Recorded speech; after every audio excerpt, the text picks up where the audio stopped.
Donald Trump has a lot in common with his press secretary, Karoline Leavitt. They both have bleach blonde hair, they're not particularly bright, and both of them love to lie. But unfortunately for Leavitt, whose job it is quite literally to lie on behalf of Donald Trump, she's not very good at it. Sure, she can get a lot of lies out, sure, she does it shamelessly, but they never land. And we saw a perfect example of that when Karoline Leavitt immediately got caught in a lie about Donald Trump's unlawful immigration plan today and immediately melted down. Because that's just what she does. And we are going to get into all of that. But before we do, if I could quickly ask you to leave a like on this video. And if you haven't already and you enjoy our channel, to hit that subscribe button. It goes a long way and it really does mean a lot to me. Now, let's start off where Karoline Leavitt did with her attacks on judges. Given the back and forth with this U.S. District Judge and the administration's use of the Alien Enemies Act, does the president plan to send new and additional flights of Venezuelan gang members, now designated as foreign terrorists, from the U.S. to El Salvador or elsewhere? Can Americans expect to see those flights sometime soon? Americans can absolutely expect to see the continuation of the mass deportation campaign that has been successfully led by this president, Secretary of Homeland Security Kristi Noem, and also our Secretary of State, Marco Rubio. Since you brought up the judges, I would like to point out that the judges in this country are acting erroneously. We have judges who are acting as partisan activists from the bench. They are trying to dictate policy from the President of the United States. They are trying to clearly slow walk this administration's agenda, and it's unacceptable. As the President said last night, we will continue to comply with these court orders. We will continue to fight these battles in courts, but it's incredibly apparent that there is a concerted effort by the far left to judge shop, to pick judges who are clearly acting as partisan activists from the bench in an attempt to derail this president's agenda. We will not allow that to happen. And not only are they usurping the will of the president and the chief executive of our country, but they are undermining the will of the American public, tens of millions of Americans who duly elected this president to implement the policies that are coming out of this White House. And then one more. This is pretty much how all of the briefings sounded from Karoline Leavitt. It was just complaint after complaint, lots of whining and attacks against the reporters, and of course these judges who she claims are activists from the bench just because they're opposing Donald Trump, breaking the law and telling him to listen to their court orders. I don't really think that's an activist move. I think an activist move would be preventing Donald Trump from actually being tried for his crimes, like Judge Cannon in Florida, who Donald Trump might elevate to a Supreme Court seat later in his term. That sounds like an activist judge to me, but it didn't stop Karoline from trying to push this narrative as she did right here. Understanding, and that's the truth. And if I could ask a question about the judge as well. How does a president define a bad judge? Is it just someone who disagrees with him? And is that a dangerous precedent in this case, because this is a temporary ruling from Judge Boasberg that he could ultimately rule in your favor? Is he setting up a standard here for calling for the impeachment of a judge who may ultimately rule on your side? No, it has nothing to do with disagreeing with the president on policy. It's with disagreeing with the Constitution and the law. And it's trying to usurp the authority of the executive branch of this country. It's having baseless reasoning for these injunctions, and it's a clear effort by these judges to slow roll this president's agenda. And what is this idea that these judges, or the judiciary more broadly, which Donald Trump had a huge hand in picking during his first term just 4 or 5 years ago, those people are still on the bench. A lot of these cases come before his own judges, and he's claiming that they're targeting him. No, you just break the law so much, which was the clear answer to what Karoline Leavitt had to say right here. Like I should clear that up. Well, let me just say something to that effect, Garrett. 67% of all of the injunctions in this century have come against which president? Donald J. Trump. Let me say that again. 60% of the injunctions by partisan activists in the judicial branch have come against President Donald Trump, and 92% of those have been from Democrat-appointed judges.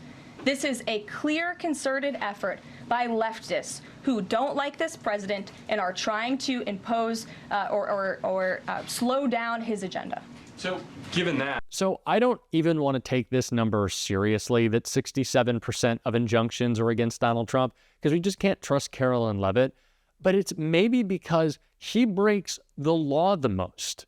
Did you ever consider that? that Joe Biden didn't wake up every day and think, how can I violate the Constitution and then claim supreme authority over it and reject the court's ruling, thus leading to more injunctions? He's breaking the law, Karoline. Do you not understand that maybe that's why the people in charge of making sure the law isn't broken have an issue with him? And again, these are not radical Biden judges or Obama judges, which was literally the lie that Karoline Leavitt got caught in right here. And this judge, Judge Boasberg, is a Democrat activist.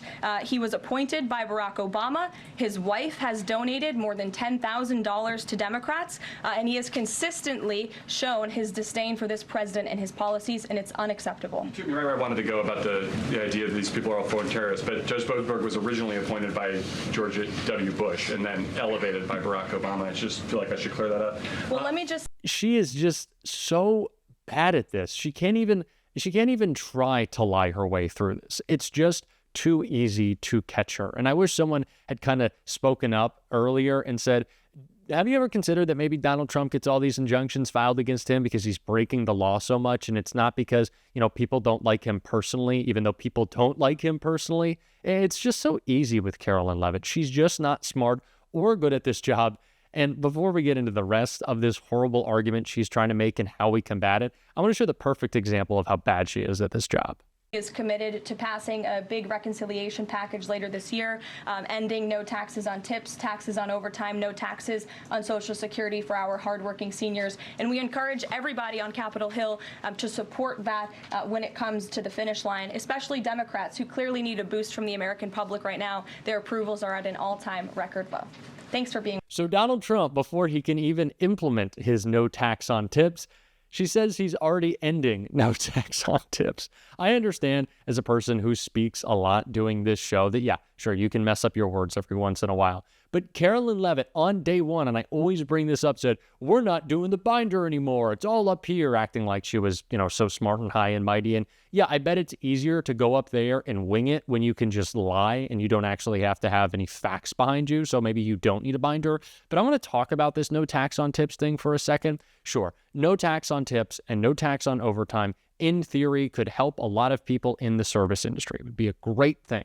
But what it's really going to be used for is these huge CEO bonuses and Wall Street payouts. That is where people are going to file away their income as tips and as overtime. It's just going to be another way for the rich to avoid paying more taxes. So sure, this is a program that you could look at, and for certain people, you could say this is a great thing.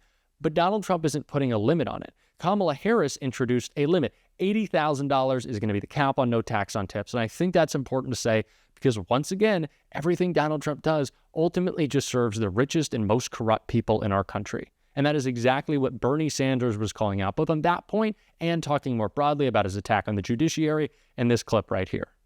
Look, the guys who wrote the Constitution back in the 1790s were nobody's fools.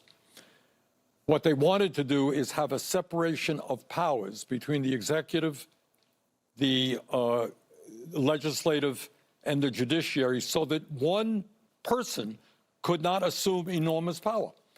And what you are seeing right now is a president who is authoritarian.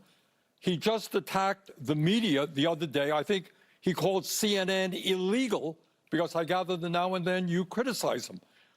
He is trying to encroach on the constitutional responsibilities and spending powers of Congress. And now he's going after the courts. Look, if somebody is a corrupt judge, that person can and should be impeached. But not because you voiced an opinion. That's why these guys have life terms. So they are immune from these types of attack, and they can be objective in their judgment. And just a word here. In the last number of years, and I'm not a great fan of Chief Justice Roberts, you have had decisions from the Supreme Court on Citizens United, which allow billionaires to buy elections, one of the worst decisions in the history of the Supreme Court. You didn't see a whole lot of people saying impeach Roberts and members of the court. You had this horrible decision on Roe versus Wade, taking away women's rights to control their own bodies. Again, we live in a society of rule of law.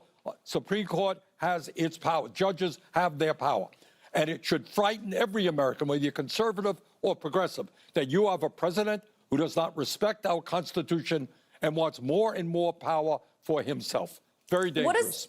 What does it say that the Chief Justice, that's a great point. You have also criticized decisions that the Supreme Court has made with John Roberts as the Chief Justice.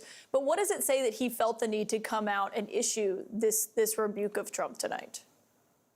Well, I don't know Roberts all that well. I'm not a great fan of his court, but I think he does understand, I suspect, the danger of a president who does not respect the Constitution of the United States and wants more and more power for himself. It would take 67 senators to remove a judge from the federal bench. That would mean that every Republican would have to vote for it, and I believe 14 Democrats. Have to go into it. It's not going to happen. Okay, period. We don't have to. But what we have to worry about is this movement toward authoritarianism. Trump admires and loves people. He thinks they're great. They're beautiful people when they agree with him. But if you criticize them, you're acting illegally. You should be impeached. You're terrible, etc. You're a left-wing fanatic, whatever he calls people. A very dangerous trend. Look, I don't have to tell anybody that we are living in difficult times. And it's not only this movement toward authoritarianism, it's this movement toward oligarchy, where you have a number of billionaires running the United States government, where you're seeing right now with Musk and others massive attacks against veterans. And the Veterans Administration, they want to lay off some 80,000 people in the VA who provide health care to our veterans, who make sure they get the benefits that they deserve. You're now seeing a massive attack on Social Security.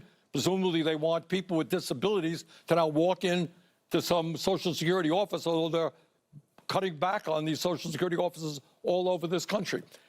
And at the end of the day, Caitlin, in my view, you got a bunch of these oligarchs who want to destroy virtually every program in America that works for working class people, so that you have massive tax breaks to the 1% and the billionaire class. Yeah. And as you may know, I'll be on the road with Alexandria Ocasio-Cortez the next few days, trying to fight back against this horrific set of activities. Yeah, you've been on this anti-oligarchy tour. You've been making stops. I mean, it's really, notable to see the crowds and how many people are showing up. We're showing one of the pictures of you speaking here, and you've been going to all over. I know, to Colorado, to Wisconsin, all over the country. I know you have a lot more stops planned next week. What you just said about Elon Musk and what Trump are doing now that he's back in power, it's safe to say there's a lot of despair in the country over what Democrats are doing, how they're responding to this. You're an independent, but you caucus with the Democrats. Y'all know we have been hearing a lot from Bernie on this show lately, and for a good reason. He is delivering the message against Donald Trump and doing such a great job of it. I am excited to cover his rally with AOC, the couple of rallies that they are doing. And if you want to stick around for coverage of that on this show, as always, you can hit that subscribe button. You can leave a like on this video. And if you're stuck around to the end, you can drop a blue heart in the comments. And until next time, I'll see you soon.